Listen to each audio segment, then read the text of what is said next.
چاند پر انہوں نے کیمرے لگایا اور وہاں کی تصویریں یہ بھیجنے کی بات کر رہے ہیں، لیکن پھر بھی بلیک ہول معلوم نہیں۔ میں اس محمد الرسول اللہ صلی اللہ علیہ وسلم کی بات کر رہا ہوں جو کسی بھی سائنسدان کا شاگرد نہیں، جو کسی استاد کے پاس بیٹھا نہیں۔ اس رسول پاک کی زبان سے قرآن کی یہ آیت نکلی سورہ واقعہ کی، اللہ فرماتا لا اقسم بمواقع النجوم انہ لقسم لو تعلمون عظیم۔ اللہ فرماتا قسم ہے اس جگہ کی جہاں جا کے ستارے ٹوٹ جاتے ہیں، بے شک اللہ رب العزت کی اس میں بڑی شان ہے اگر تم سمجھ سکو۔ آسٹرونومی کو قرآن بتا رہا ہے کہ بلیک ہول ہیں، مواقع النجوم ان کو کہا گیا ہے، جہاں ستارے جا کر فنا ہوتے ہیں۔ عزیزان گرامی، یہ تکلیف صرف ہماری ہے کہ ہم نے قرآن عظیم کو اس لیول کے اعتبار سے پڑھا نہیں۔ سائنس کے لیے جو لوگ MBBS کر رہے ہوں گے یا پھر انجینئر بن رہے ہوں گے، ان سے بھی میں یہ دعوت دیتا ہوں کہ قرآن کو بھی کبھی اس اینگل سے پڑھ کر کے دیکھو، اس کی نشانیاں اتنی عظیم ہیں۔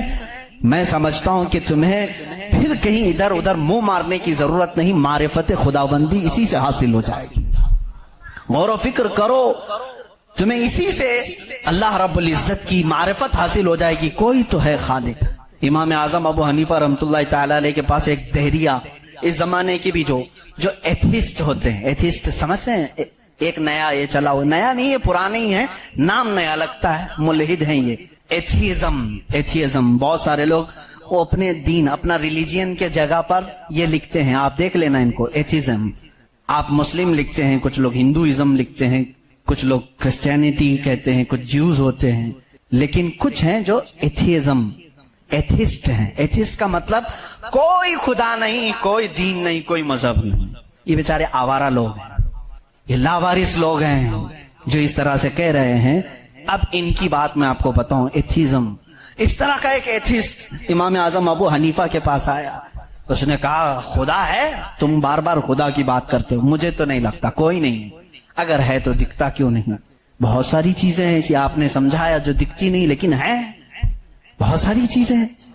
اس نے کہا ایسی کوئی چیز نہیں ہے جو ہے اور دکھتی نہیں۔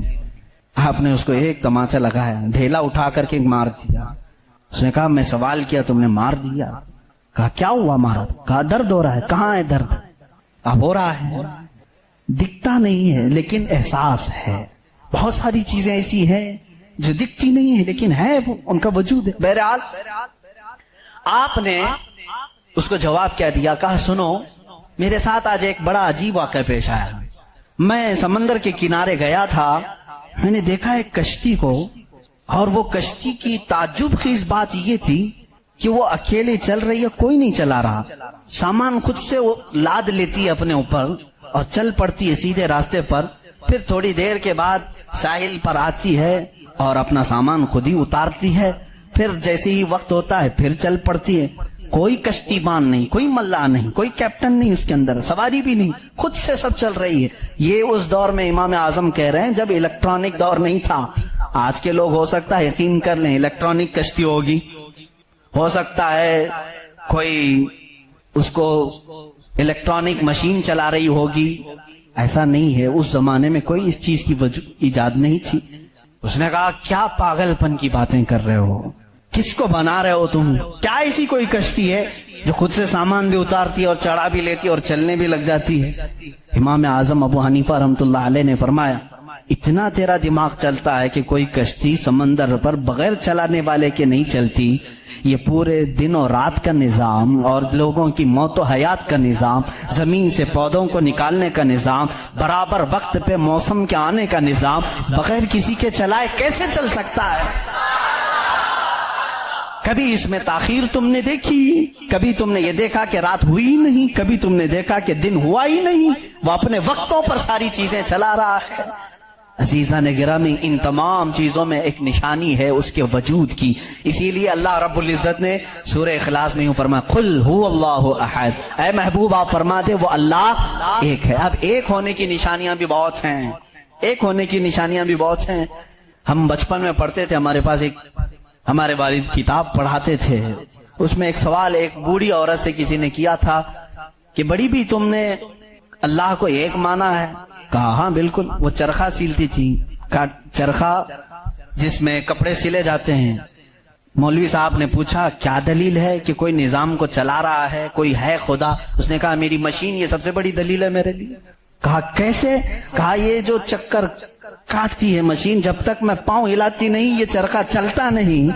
یہ نظام شمسی پورا بغیر کسی کے چلائے کیسے نہیں چلتا؟ کہا اچھا ٹھیک ہے, بڑی عقل مند عورت ہے, مشین کو ہی اللہ کی نشانی سمجھ لیا تو نے. اس عورت سے انہوں نے دوسرا سوال کیا, اچھا چلو ٹھیک ہے کوئی تو ہے چلانے والا, یہ کیوں کہتی ہو کہ وہ ایک ہی ہے؟ کہا چلو ٹھیک ہے اس کی بھی نشانی میری ہی مشین ہے, اس کی نشانی بھی میری یہ مشین ہے. کہا کیسے؟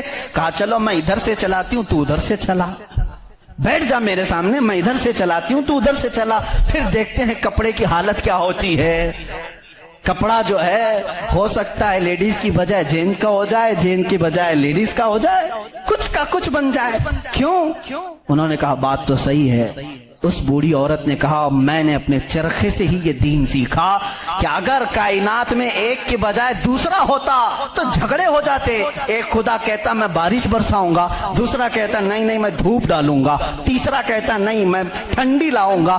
ان کے جھگڑوں میں پھر کائنات کا نظام درہم برہم ہو جاتا.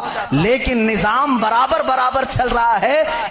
اس بات کی دلالت ہے کہ چلانے والے دو نہیں ایک ہی ہیں, تو نہیں ہے ایک ہی ہے. اگر دو ہوتے, اسی کو اللہ نے قرآن میں فرمایا لو کان فیہما آلہۃ الا اللہ لفسدتا, اگر زمین و آسمان میں دو خدا ہوتے اللہ کے علاوہ, رب فرما رہا ہے ضرور اس میں فساد ہو جاتا, ضرور فساد ہو جاتا.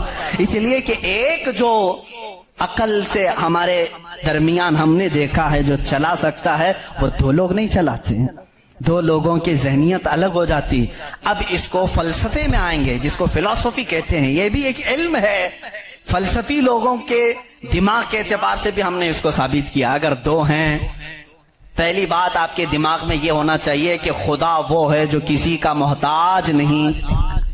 اتنی بات تسلیم کرتے ہو, جو کسی کا محتاج نہیں. جب یہ فارمولہ تمہارے دماغ میں ہے تو آپ دو کو لے کر کے آؤ. دو کو لاؤ گے تو دونوں کا دماغ ایک ساتھ نہیں چلے گا, یا تو پھر مشورے سے چلیں گے. مشورہ کرے گا تو ایک دوسرے کا محتاج ہوگا, اور جو محتاج ہوگا وہ خدا نہیں ہوگا.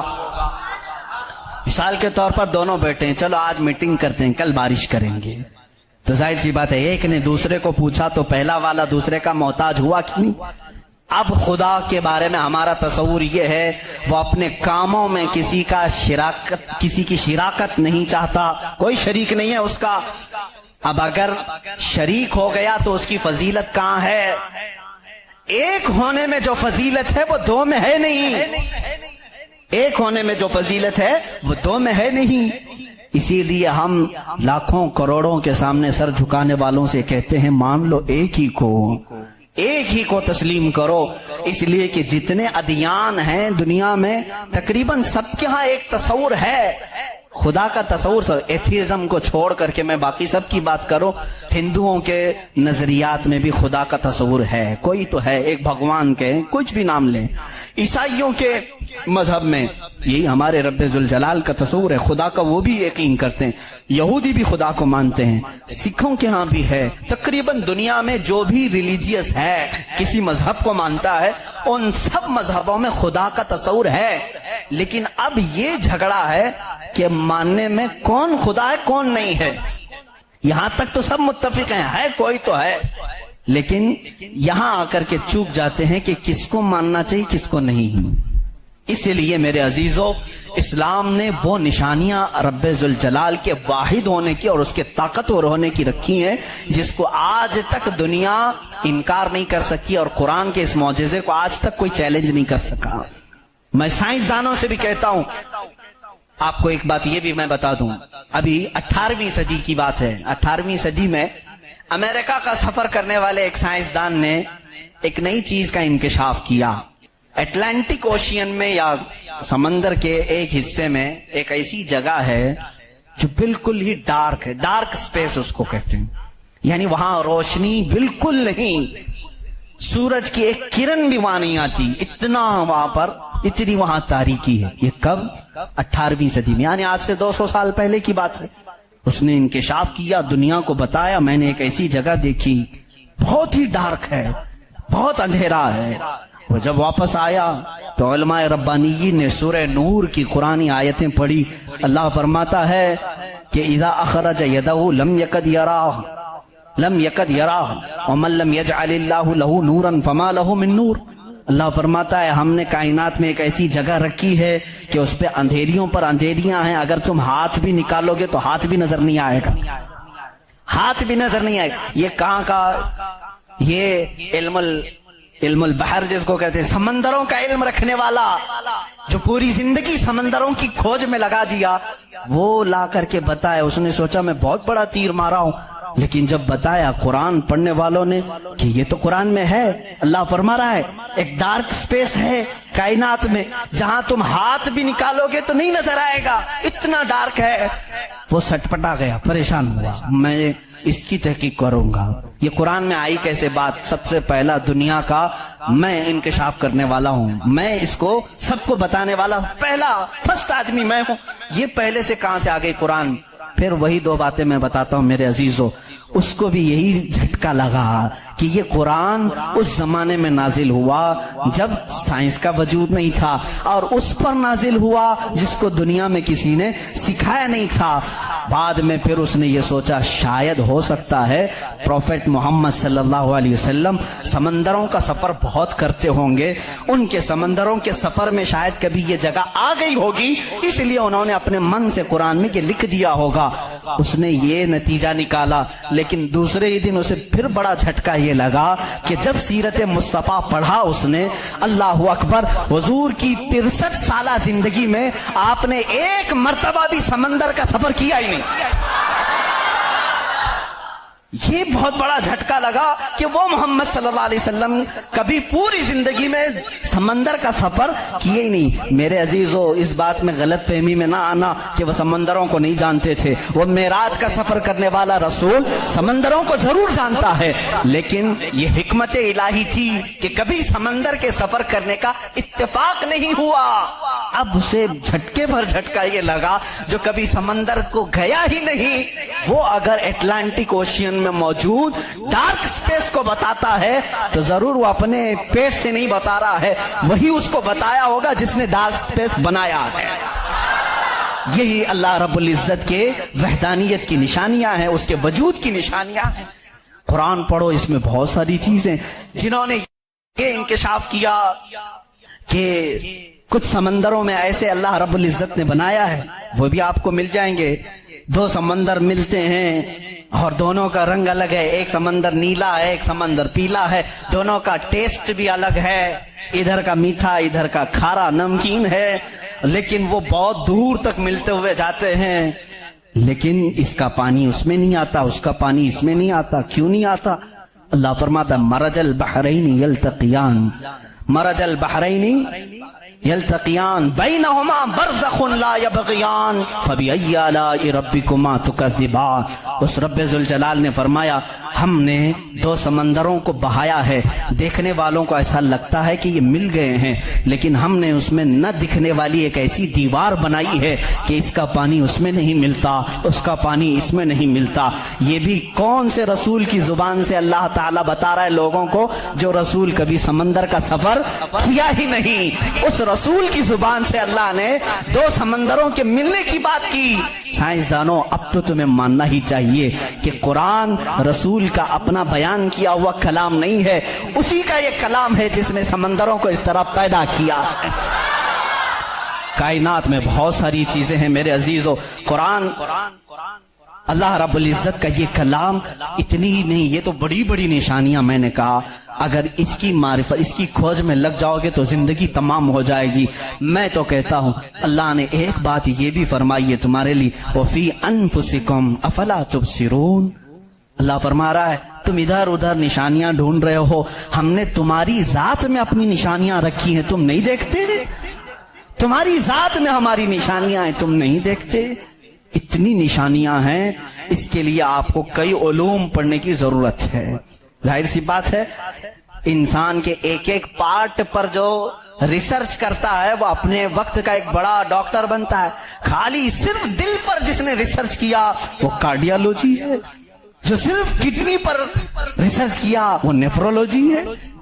اور جو صرف رگوں کو دیکھا ہے وہ نیورولوجی ہے. پارٹ پارٹ پر انہوں نے پوری زندگیاں ختم کی. پورے انسان کو پڑھا کس نے؟ آج کون پڑھا ہے؟ اسی لیے امام اعظم ابو حنیفہ رحمۃ اللہ علیہ نے فرمایا من عرف نفسہ فقد عرف ربہ. جس نے صرف اپنی ذات کو پہچان لیا وہ اپنے رب کو پہچان لے گا.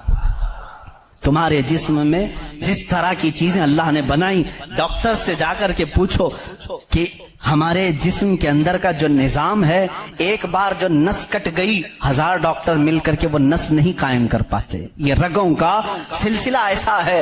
اور فرمایا گیا، بلکہ تحقیقات بتاتی ہیں ہمارے جسم کے اندر موجود یہ نسوں کو، رگوں کو نکال کر کے اگر بچھا دیا جائے کئی 1000 کلومیٹر لمبی ہو جائیں گی. کئی 1000 کلومیٹر لمبی ہو جائیں گی. یہ نسوں کا اتنا لمبا سفر ہو جائے گا. اتنا سارا مواد اللہ نے تمہارے جسم میں رکھا. اور رب تعالیٰ یہ فرماتا ہے، مفاہیم آیات میں بیان کر رہا ہوں. کبھی آپ نے سوچا ہم نے زبان سے جو جو چیزیں کھائی، اللہ اکبر. میں ایک بڑے محقق کے حوالے سے کہتا ہوں، روٹی کو انہوں نے کہا تمہاری روٹی، تمہارے کھانے اللہ کی نشانیاں ہیں. میں نے پوچھا روٹی بھی نشانی ہے اللہ کی؟ کہا ہاں. تم ایک روٹی کو کہاں کہاں سے حاصل کرتے ہو؟ اناج کھیت سے لیا، فصل جب آئی اس کو کٹایا، پسایا، آٹا بنایا، پھر گھر میں لایا، گوندھنے کے لیے دیا، آٹا گوندھا گیا، روٹیاں بیلی گئیں، توے پر رکھی گئیں، بن گئی. کتنی منزلوں سے گزری، کھیت سے آئی، پسائی میں گئی، گندھائی میں گئی، پکائی میں گئی، اب اس کے بعد ریڈی ہو کر تمہارے برتن میں آئی. اس کے بعد تم نے کیا کیا؟ اب تک سب تمہارا اختیار چل رہا ہے، تم اپنی مرضی سے کر رہے ہو. گیہوں کا لانا ہے، جو کا لانا ہے، جوار کا لانا ہے، کس کا لانا ہے، تمہاری مرضی.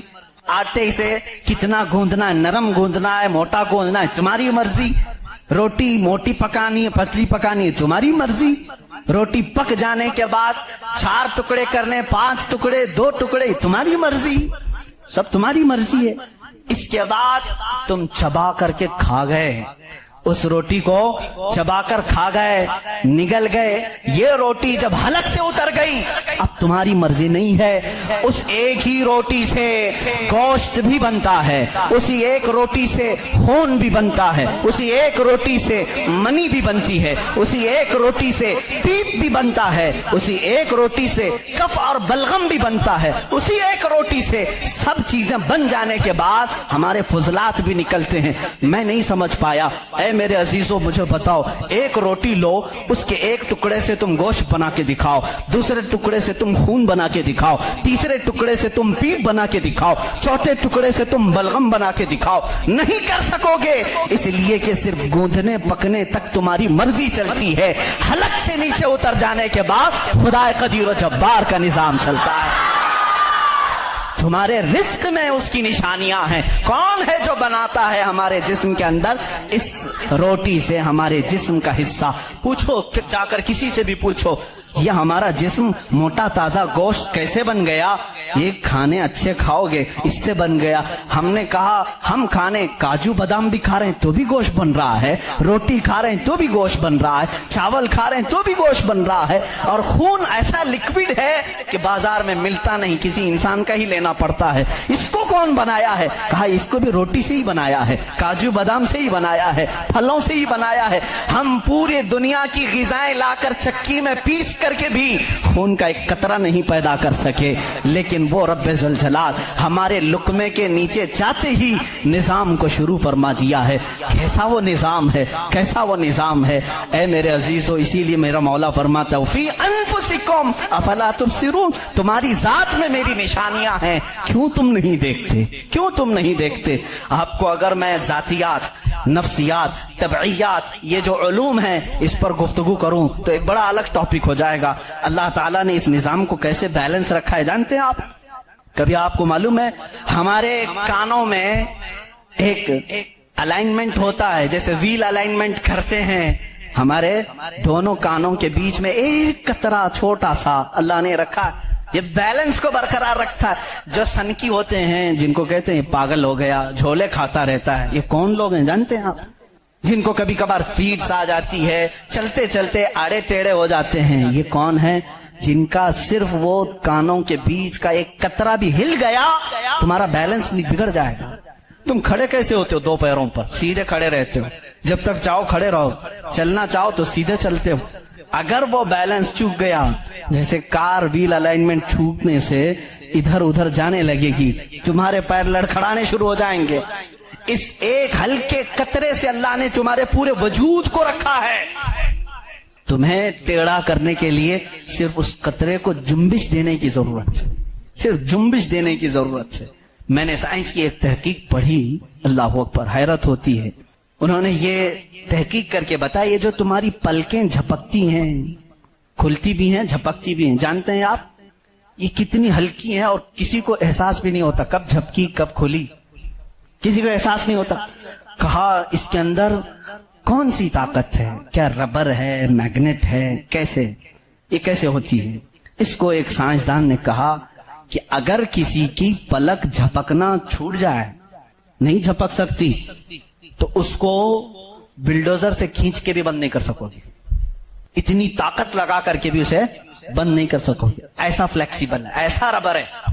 اور اگر بند ہو گئی تو کھول بھی نہیں سکو گے، پوری طاقت لگا کے ٹوٹ کے پھٹ جائے گا یہ پلک، کھلے گی نہیں کھلے گی. جھپک گئی تو وہی رہ گئی، کھلی تو بند نہیں ہوگی. پوری دوسری کوئی بھی الٹرنیٹ طاقت سے اگر تم چاہو اس کو بند کرنا یا کھولنا نہیں کر سکو گے. انہوں نے کہا بس ہمارے ان پلکوں میں اللہ تعالی نے ایک ہلکا سا ربر رکھا ہے جو فلیکسیبل ہے اور بغیر تمہارے چاہے بھی یہ ہلتی ہے، بند ہوتی ہے. کہا کہ اگر ان پلکوں میں یہ جھپکنے اور کھلنے کا مادہ یہ ختم ہو جائے، یہ ربر، یہ فلیکسیبلٹی ختم ہو جائے تو وہ انسان پاگل ہو سکتا ہے، بلکہ آنکھ نہ بند ہونے کی وجہ سے وہ مر بھی سکتا ہے. وَفِي أَنفُسِكُمْ أَفَلَا تُبْصِرُونَ. ہم ان تمام نعمتوں کو سمجھ نہیں پاتے، بلکہ دن میں ہزاروں بار جھپکتے ہیں کھولتے ہیں، احساس نہیں ہے اس نعمت کا. اگر یہ بند ہونا ختم ہو جائے یا بند ہو گئی، کھل نہ سکے تو کیا کر لے جاؤ گے؟ کچھ نہیں کر سکو گے. بلکہ میرے عزیزو، تمہارے جسم پر موجود یہ رونگٹے، یہ بال بھی اللہ کی علامت ہیں، نشانیاں ہیں. جانتے ہو بال سب ایک ہی طرح کے ہیں، لیکن ابھی 2 ہی دن قبل میں پڑھ رہا تھا، ذہن کیا ہے جاتا نہیں ان چیزوں کی طرف، کیونکہ معمول پہ چل رہے ہوتے ہیں. ایک صاحب نے مجھ سے سوال کیا کہ حضرت بال جو ہے ہماری آنکھوں پہ بھی ہیں، پلکوں میں، اور اوپر بھووں پہ آئی برو بھی ہیں، اور بال سر پہ بھی ہیں اور دیگر جگہوں پر ہیں. سر کے بال اور دیگر جگہوں کے بال بڑھتے ہیں، یہ بال بڑھتے کیوں نہیں؟ بال سیم ہے، بال سیم ہے، یہ بڑھتے نہیں، اور یہ بڑھتے ہی رہتے ہیں، ان کو جتنا کاٹو بڑھتے ہی رہتے ہیں. ایسا کیا ہے؟ اللہ اکبر. اس دن مجھے حیرت ہوئی، میں نے کبھی اس چیز پر توجہ نہیں کی، کبھی نہیں سوچا. ہو سکتا ہے آپ کا ذہن نہ گیا ہو. پڑھنے پر ایک محقق نے یہ بھی لکھا ہے، دیکھنے میں یہ سارے بال ایک طرح سے ہیں، ان بالوں میں ساری چیزیں ایک ہی طرح کی ہیں، دیکھنے میں یہ کالے ہیں تو وہ بھی کالے ہیں، قوت بھی ان کی سیم ہے، لیکن اللہ رب العزت نے ان بالوں میں بڑھنے کا خون رکھا ہے، ان بالوں میں بڑھنے والا خون آتا تک نہیں ہے، آتا تک نہیں. عزیزان گرامی، اس کی یہ نشانیاں ہیں بہت ساری. اس کی تحقیقات پھر کسی موقع پر میں عرض کروں. اور پیٹ کے اندر موجود چیزیں جو اپنا نظام خود بخود چلا رہی ہیں، نہیں چلا سکو گے، نہیں چلا سکو گے. دل جتنی مرتبہ یہ دھڑکتا ہے، اس کے اندر جو پریشر ہے، کہا گیا ہے یہ جو خون کو دبا کر کے جسم میں پھیلاتا ہے، اس کے متعلق سائنس یہ کہتا ہے اتنا پریشر ہے کہ دنیا میں کسی فوارے پہ، کسی فاؤنٹین میں اتنا پریشر نہیں ہوگا جتنا دل میں پریشر ہے.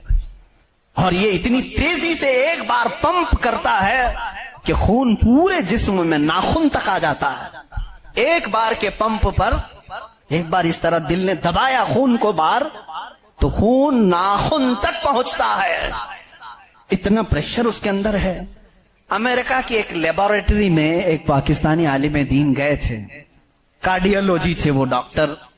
وہ ایک عالم کو لے کر کے گئے، اور کارڈیالوجی نہیں، ریڈیالوجی بھی غالباً کچھ ہے، جس میں آوازیں سننے کا آلہ ہوتا ہے، ایک مشین ہوتی ہے جسم کے اندر حرکت کرنے والی ہر آواز کو اس میں سنا جا سکتا ہے۔ پلک آپ جھپکتے ہیں، آپ سانس لیتے ہیں تو اس کی آواز کیسی ہوتی ہے۔ تو انہوں نے کہا آج چلیے لیبارٹری میں آپ کو بتاتا ہوں کہ دل کی آواز، ہم تو یہاں ہاتھ رکھتے ہیں تو دھک دھک دھک کی آواز آتی ہے۔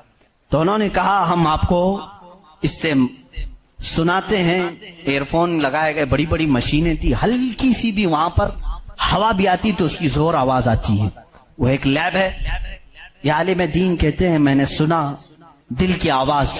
میں نے پوچھا اس ڈاکٹر سے کہ آپ کے ہاں ہر آواز کا نام لکھا گیا ہے، دل جو آواز کرتا ہے اس کا کیا نام ہے آپ کے یہاں؟ کہتے ہیں دل جو ہے لپ لپ لپ لپ یہ آواز کرتا ہے، سائنس میں یہ لکھا گیا ہے۔ وہ مسکرا ہے، کہا تھوڑی سی خطا ہو گئی، بلکہ دل کہتا ہے رب رب رب رب۔ ہر انسان کا دل جو دھڑکنے کی آواز آتی ہے مشینوں سے انہوں نے خود سنا۔ ہاں ہو سکتا ہے کچھ توتلے لوگ ہوتے ہیں را کو لا کہہ جاتے ہیں، ہو سکتا ہے تمہیں لپ لپ لپ سنائی دیا ہو، مگر میرا ایمان یہ کہتا ہے ہر دل رب رب رب ہی کہتا ہے۔ جو اس کو دھڑکن دیا ہے اگر وہ دل اسے یاد نہ کرے، عزیزان گرامی کائنات کی بہت ساری چیزیں اس کی نشانیاں ہیں، سمندروں میں اس کی نشانیاں ہیں۔ آپ کو معلوم ہے سمندروں کا علم، علم البحر جن کو معلوم ہے، جو غوطے لگاتے ہیں وہ کہتے ہیں زمین پر جتنی مخلوقات ہے اس کے 10 گنا زیادہ مخلوقات سمندروں میں موجود ہیں۔ سمندروں میں یہاں جتنے کیڑے دیکھ رہے ہو، کتنے مکوڑے دیکھ رہے ہو، یہاں جتنے قسم کی مخلوقات آپ دیکھ رہے ہیں اس کے 10 گنا زیادہ مخلوقات سمندروں کے اندر ہے۔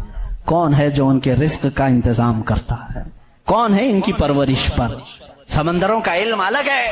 کہتے ہیں ہم اندر جاتے ہیں تو اس کے اندر اتنی چیزیں کہ ہر بار نئی چیزیں دکھتی ہیں، اور انہوں نے کہا کہ کئی لاکھ قسم کی مچھلیاں گن لی گئیں، لیکن ہر بار غوطہ لگاتے ہیں تو پھر نئے رنگ کی مچھلی نظر آتی ہے۔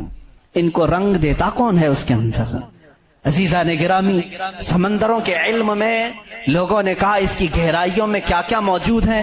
کچھ باتیں تو عقل تسلیم کرتی ہیں، جیسے آپ کو میں نے کہا سمندر میں مچھلیاں ہیں، اندر پیڑ پودے بھی ہیں، آپ سب تسلیم کریں گے، ہوتے ہوں گے، مخلوقات ہیں، ہاں ہوتے ہوں گے، سب ہوتے ہوں گے، لیکن ایک قرآن کے فرامین تفاسیر میں یہ کہا گیا ہے سمندر کے اندر آگ بھی ہے۔ اب کہاں سے تسلیم کرو گے؟ سمندر کے اندر آگ ہے، کیسے تسلیم کرو گے؟ ظاہر سی بات ہے تم انکار کرو گے، پانی اور آگ ہو ہی نہیں سکتا، اور وہ بھی پانی ہلکا پھلکا پانی نہیں، سمندر کا جوشیلا پانی۔ اور یہاں پر اسلام میں یہ باتیں کہی گئی ہیں کہ سمندر کے اندر آگ ہے، لیکن یہ دنیا کو اس وقت نظر آ گیا جب سونامی آئی تھی۔ انڈونیشیا میں جو ساحل پر سونامی کی لہریں جنہوں نے دیکھی، جس کی رفتار 2000 کلومیٹر پر آر تھی، 2000 کلومیٹر پر آر کی رفتار سے وہ پانی چل رہا تھا، اور اس کی ہائٹ جو موجوں کی وہ 200 فٹ اونچی تھی۔ 200 فٹ اونچی لہریں 1000 کلومیٹر پر آر کی رفتار سے جب جا رہی تھی تو مشاہدہ کرنے والوں نے یہ کہا جب وہ لہریں چلتی تھی تو پیچھے آگ کے شعلے نکلتے تھے، سمندر میں آگ کے شعلے نکلتے تھے۔ آج سائنس اس بات کو تسلیم کر چکا ہے، سمندر میں کئی ایسے پہاڑ ہیں جو آتش فشاں ہیں، جن کو وولکینو کہا جاتا ہے، آگ اگلنے والے پہاڑ ہیں، آگ اگلنے والے پہاڑ ہیں۔ وہ کئی مہینوں میں اور سالوں میں اپنے اندر موجود آگ کو باہر اگلتے ہیں تو سمندر میں طغیانی آ جاتی ہے، سمندر کے اندر موجوں کی بھنور آ جاتی ہے۔ یہ تمام چیزیں آج سائنس کہہ رہا ہے، میرا مولا قرآن میں اس چیز کو بیان فرما رہا ہے، جبکہ پھر میں آپ کو بتا رہا ہوں قرآن اس ماحول میں اترا جب سائنس نہیں تھا، اور اس رسول پر اترا جو سمندروں کا سفر نہیں کیا تھا۔ اللہ تبارک و تعالیٰ نے پہاڑوں کے علم کے متعلق قرآن میں بیان فرمایا، ستاروں کے علم کے متعلق، سمندروں کے علم کے متعلق، زمین کا یہ جیو فزک ہو، آسٹرونومی ہو، ستاروں کا آسٹرولوجی ہو، علم الفلکیات ہو، اس کے بعد نباتات، یہ پیڑ پودوں کے علم کے لیے بھی قرآن موجود ہے۔ اللہ رب العزت ان کے متعلق بھی فرما رہا ہے، ان کے جوڑ بنائے گئے۔ آج دنیا یہ کہہ رہی ہے کہ ایک پیڑ کو دوسرے پیڑ سے لگاتے ہیں تو پھل اچھے آتے ہیں، پھل اچھے آتے ہیں۔ یہ حدیث پاک میں ملتا ہے۔ مدینہ طیبہ میں کلمی کرتے تھے صحابہ اس وقت کھجوروں کی، عزیزان گرامی پیڑ پودوں کی جب تحقیقات ہوتی ہیں تو اب اس پر بھی سائنس حیران ہے کہ ہم نے پھولوں کو دیکھا، یہ پھول جب کھلتے ہیں تو اس میں اچانک آ کر کے پینٹ کون کر جاتا ہے، یہ رنگ کون ڈالتا ہے؟ ہم نے درختوں کو ہرا ہی دیکھا ہے، ہرے ہی ہوتے ہیں، لیکن جب پھول نکلتے ہیں تو یہ رنگ آتا کہاں سے ہے؟ اس کی تحقیق کرتے کرتے ڈالیوں کو لوگوں نے چیر دیا، پتوں کو پھاڑ دیا، لیکن پھول کا رنگ پورے درخت میں کہیں نہیں پایا، کہیں نہیں پایا۔ ان پودوں کو اور ان پھولوں کو کون رنگ دیتا ہے؟ بلکہ حد تو یہ ہے میرے عزیزو، اس کی سب سے بڑی چیز یہ نشانیوں میں سے یہ بھی ہے کہ پیڑ پودوں کو تم لہلہاتے ہوئے آج دیکھتے ہو، ان کی پیدائش پر کیا تم نے غور و فکر نہیں کیا؟ یہ کیسے پیدا ہوتے ہیں، کیسے نکلتے ہیں؟ اللہ اکبر! ان کو تم نے زمین کے اندر بو دیا تھا، مٹی ڈال دی تھی اور اس پر پانی ڈال کر برابر کر دیا تھا، لیول کر دیا تھا، اور اچانک دوسرے دن تیسرے دن جا کر دیکھتے ہو وہ زمین کا سینہ چیر کر باہر آیا ہوا ہے۔ اتنا ہی نہیں، وہ چھوٹا سا کومپل نکلا ہوا پودا باہر آتا ہے، اب وہ کتنی چیزوں کو فیس کرتا ہے، ہواؤں کا بھی مقابلہ کر رہا ہے، طوفان بھی آ رہے ہیں، لیکن وہ پودا وہیں لگا ہی لگا ہے۔ چھوٹے پودے کو بڑی سے بڑے طوفان ہلا کے نہیں کر سکے، کون ہے وہ ہلکے پودے کی حفاظت کر رہا ہے۔ بڑی بڑی ہواؤں سے وہ بڑی بڑی طاقتوں کو اڑا لے جانے والی ہوائیں آتی ہیں، لیکن ہلکے پودے کی حفاظت ہو رہی ہوتی ہے۔ وہ فصلیں لانے تک کون ہے ان کی حفاظت کرتا ہے؟ قرآن میں 20ویں پارے کی شروع کی آیتیں پڑھو گے آپ کا یقین تازہ ہو جائے گا۔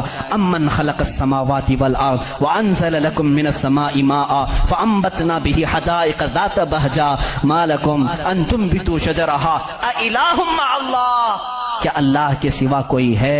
اللہ فرماتا ہے کون ہے جس نے زمین کو تمہارے لیے قرار بنایا؟ کون ہے جو زمین کو پھاڑ کر کے اس میں نہریں بنایا؟ کون ہے جو تمہارے لیے آسمانوں کو چھت بنایا؟ کون ہے جو اس میں سے تمہیں رنگ برنگے پودے نکالتا ہے؟ کیا اللہ کے سوا کوئی ہے؟ اِلٰہٌ مع اللہ۔ اس طرح کی 5 آیتیں جس میں سوال ہے اِلٰہٌ مع اللہ، کیا اللہ کے سوا کوئی ہے؟ اب میرے عزیزو، میں نے آسمانوں کی بات کی، زمینوں کی بات کی، گیلیکسی کی بات کی، پیڑ پودوں کی بات کی، سمندروں کی بات کی، بلکہ میں نے تمہارے ذات کی بھی بات کی۔ تمہارے جسم میں موجود ہر عضو، ہر پارٹ اللہ کی نشانی ہے، اللہ کی نشانی ہے۔ تم میں سے کوئی بھی ایک عضو دوسرا ڈپلیکیٹ بنا نہیں سکتا، بنے گا تو صاف نظر بھی آئے گا۔ آنکھ چاہے تو بکرے کی لگا لو لیکن دکھائی کچھ بھی نہیں دے گا۔ اس آنکھ کے اندر جو چیز موجود ہے وہ دوسرا اس کی کاپی کر نہیں سکتا۔ روبوٹ تو بہت بنا لیے لیکن جینے والا، فیلنگ رکھنے والا انسان دوسرا تخلیق نہیں کیا جا سکا، بلکہ وہ قرآن میں اللہ چیلنج کر رہا ہے۔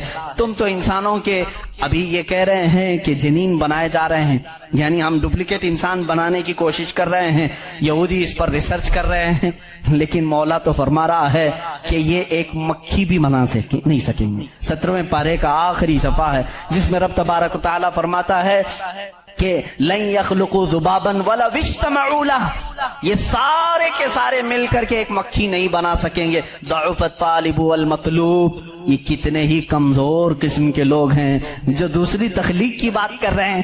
اسی لیے میرے عزیز ہو، جب کوئی بنا نہیں سکتا، اسی لیے اسلام نے کہا اپنے ہاتھوں سے بھی کوئی جسم نہ بناؤ، اس لیے کہ تم خدا بننے کی کوشش کر رہے ہو۔ بنانا کسی کے جسم کو صرف کام ہے، اللہ کا کام ہے۔ اپنے ہاتھوں سے کوئی چیز تعمیر، یعنی شکل و صورت والی کوئی بھی چیز نہ بناؤ جو اللہ کی تخلیق ہے۔ ایسی چیزیں جس میں جان ہے، جو چلتی پھرتی ہیں، ان چیزوں کو بنانے کے لیے منع اسلام نے اسی لیے کیا کہ تم قدرت کی تشبیہ چاہتے ہو، اللہ رب العزت کی برابری کرنا چاہتے ہو تم سے یہ ممکن بھی نہیں ہو سکے گا. دیکھتے ہو آج ہمارے ہاں ناٹک ہے, ہمارے ہاں لوگوں کا انت وشواس ہم دیکھ رہے ہیں. بے وقوفی کی حد ہو گئی آج بھی کہ لوگ اپنے ہاتھوں سے جس کو بنائے. میں آپ کو بناؤں, خدا کون ہے, تمہارا یقین کیا ہونا چاہیے اور دنیا کیا چاہتی ہے. میں سب کو کھلے عام میسج دے رہا ہوں, سب کے لیے.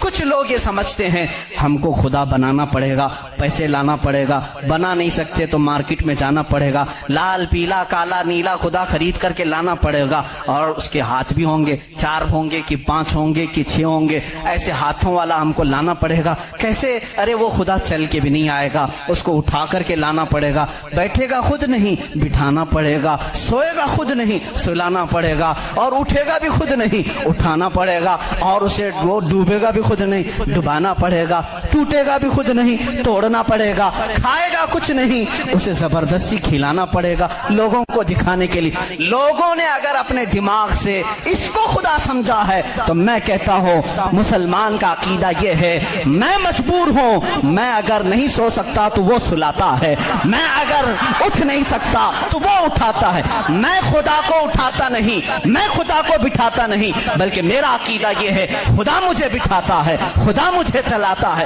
خدا مجھے سلاتا ہے, خدا مجھے کھلاتا ہے, خدا مجھے پلاتا ہے. جب مجھے بھوک لگے تو وہ کھلاتا ہے, جب میں ننگا ہوں تو وہ پہناتا ہے, جب میری جان چلی جائے تو وہ میرا حساب کرتا ہے. ہم اس خدا کی تسلیم, اس خدا کا عقیدہ رکھتے ہیں کہ ہم محتاج ہیں, وہ مالک و مختار ہے. عقیدہ یہ ہو, عقیدہ یہ ہو, اپنے ہاتھوں سے بنائی ہوئی چیز کو, ارے تمہیں تو فخر کرنا چاہیے. اے آج تو خدا بنا بیٹھا ہے, اسے اس کو فخر سے دیکھو, کہو ارے تو کیا خدا ہے, میں ہی تو بنایا ہوں تجھے.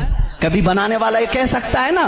اور کوئی آ کر کے, سارے لوگ عبادت کر رہے ہوں, کوئی آ کر کے سامنے کہہ دیا سارے بھکتوں کے پاس کہ تم اس کو خدا کہہ رہے ہو, میں تو لاتوں سے گوندھ کے بنایا تھا اس کو, میں تو اپنے ہاتھوں سے اس کو بنایا, تو عزت کیا رہے گی. اسی لیے آپ نے دیکھا اسلام کا عقیدہ وحدانیت یہ ہے, عقیدہ خدا یہ ہے کہ ہم نے آج تک کروڑوں مسجدیں ہیں, کبھی ہم نے خدا کی جسم تو دور کی بات ہے, کوئی شکل اور تصویر بھی مسجدوں میں نہیں رکھی. کیوں؟ اس لیے کہ اگر تصویر لگے گی کہیں خدا کی تو ہم اس کو خدا تسلیم ہی نہیں کرتے, کیونکہ خدا وہ ہے جو کسی کی آنکھ میں آ نہیں سکتا, اور اگر کسی کی آنکھ میں آ گیا تو وہ خدا ہو نہیں سکتا.